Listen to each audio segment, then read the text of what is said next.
Brad Chickenheart Vickers. A bit of a coward, but ultimately he mans up and comes through for his teammates. He's the only reason that Jill Valentine, Chris Redfield, Rebecca Chambers and Barry Burton managed to escape the mansion just in time before it exploded. He was the tech expert and helicopter pilot for the STARS Alpha team, which made him quite versatile despite his cowardly nature. He made his first appearance in Resident Evil 1998, but it was only a single voice line while dropping the rocket launcher to destroy the Tyrant with. Chris, use it! Destroy the monsters with it! The award-winning line of No! Don't go! was aimed at Brad when he panicked and fled the scene. This was expanded upon in the Resident Evil remake of 2002. The start of the game is the same. When things get hairy, Brad flees just like in the original. After regaining his composure, he tries to contact his team by radio, but unfortunately it's broken and the communication only goes one way. This is Brad. If you can hear me, just give me a sign. Anything. Jill to Brad, can you hear me? Shit, it's broken. After that, we hear his voice once more when he drops the rocket launcher for Jill to destroy the Tyrant with. Jill, use it! Kill it, whatever it is! After the mansion incident, the remaining STARS members were reduced to only 5, since Albert Wesker was presumed dead at the time. Together they tried to make a case against Umbrella, but they were dismissed and the team was ultimately disbanded by Chief Brian Irons, who was taking bribes from Umbrella to silence the survivors. Eventually Brad and Jill were the only former STARS members left in the city, still trying to uncover the conspiracy that was Umbrella. This turned out to be a bad idea, as the city was slowly falling to the T-virus. This brings us to Resident Evil 3 Nemesis, made in 1999. Shortly after starting the game, if you pass by one of the doors in the Raccoon City alleys, Brad bursts out followed by at least 4 zombies. To this day, the scenario just boggles my mind. How long was he down there? What was he doing down there? How did he not get torn apart in such close quarters with multiple zombies? One of the great mysteries of Resident Evil, ladies and gentlemen. The next time we encounter Brad is in Jack's bar. He's under attack by a fellow police officer turned flesh-eating monster. You can either help him defeat the zombie or do nothing and let Brad figure it out for himself.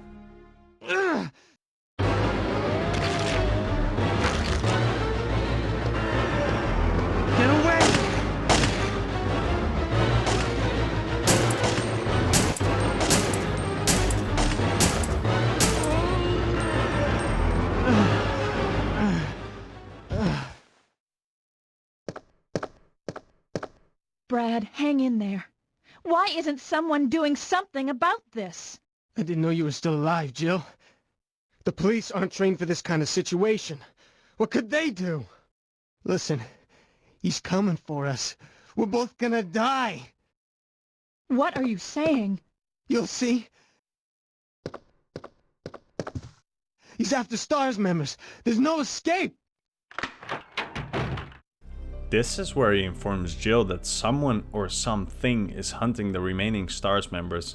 He's of course talking about the Nemesis. This scene is similar in the remake, although he gets the short end of the stick by being killed and turned off screen. You okay? What was that thing? Damned if I know. But right now it's got a hard-on for the only 2 STARS left in town. You and me. I'm not sticking around. Just look around you. The longer we wait, the more screwed we are.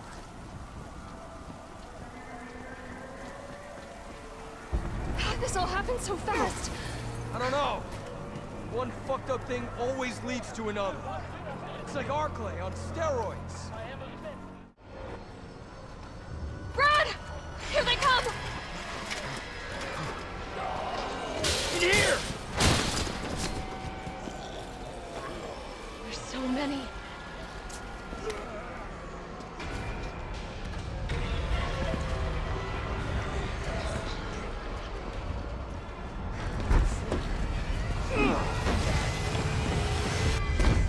Door behind you, go!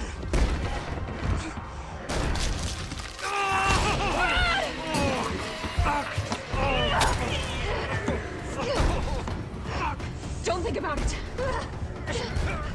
We're gonna make a run for it. Come on, Jill. We know how this ends. No, I don't. Are we still a team? Always. Then do me a favor. Don't fuck up like I did. Go! I'm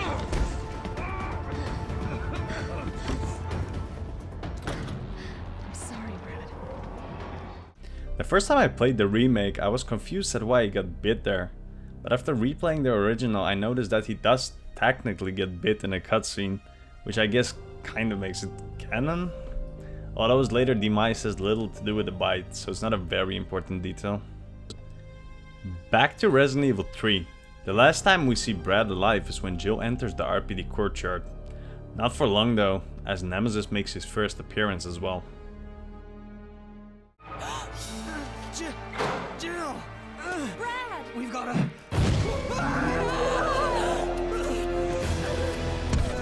Jill! Help!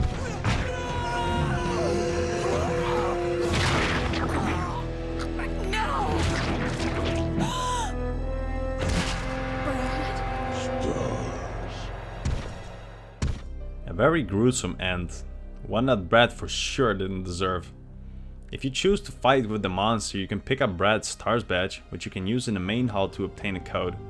I find it a bit weird that Brad was still in uniform, since the team was disbanded at least weeks before. Maybe he just really liked it, or maybe it was done to distinguish his character better in the old graphics. Who knows? When you finish up in the RPD, all that's left is a pool of blood.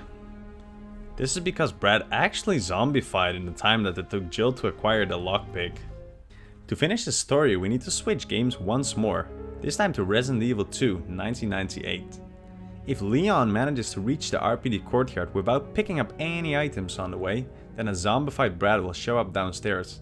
He's a very resilient zombie and takes lots of bullets before he goes down. My theory is that this is due to him being infected by Nemesis directly and receiving the same strain of the virus, which made the BOW nearly invincible. This is the same virus that gave Jill some superhuman powers in Resident Evil 5, so I don't think it's too far-fetched. This is the last time we see Brad in the original games, finally put to rest by Leon. Brad in the Resident Evil 3 remake has a bit of a different story. As shown previously, he gets bit and presumably dies in Jack's bar, and after that Jill never sees him again. However, if you get to the RPD as Carlos later in the game, this scene plays out. Brad, stop! T.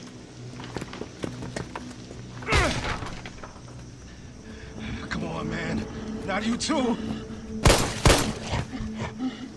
Sorry. Sorry.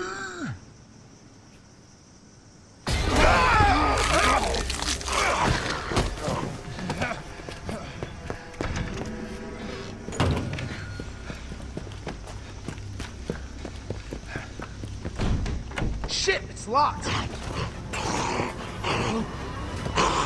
You stay on the door. I got this fucker.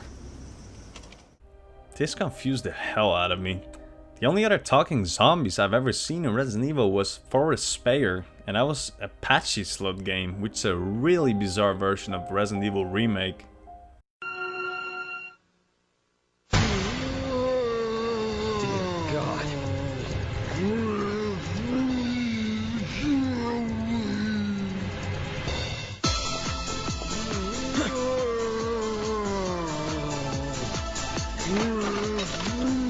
Forgive me, Forrest.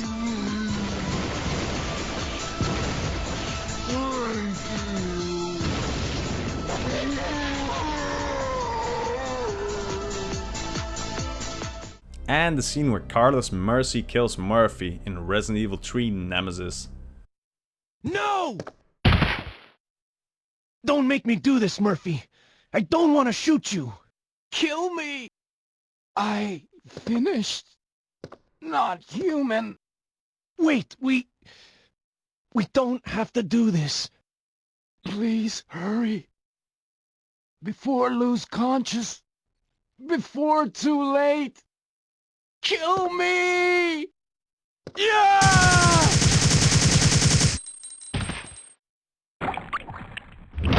Murphy.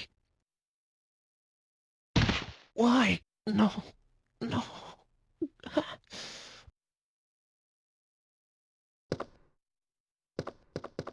Carlos! I've read theories on the internet talking about how maybe he had a shred of humanity left, just like the itchy, tasty guy, or that he just straight up imitated Marvin. Still, it's a bit weird and it possibly only exists to retcon what Marvin said in Resident Evil 2 Remake. And don't make my mistake. If you see one of those things, uniform or not, you do not hesitate. You take it out, or you run. Got it? It's up to your interpretation. When you progress through the RPD, you can see Brad first walking along the window, and he also shows up in the locker room. The only thing left to do is put him out of his misery.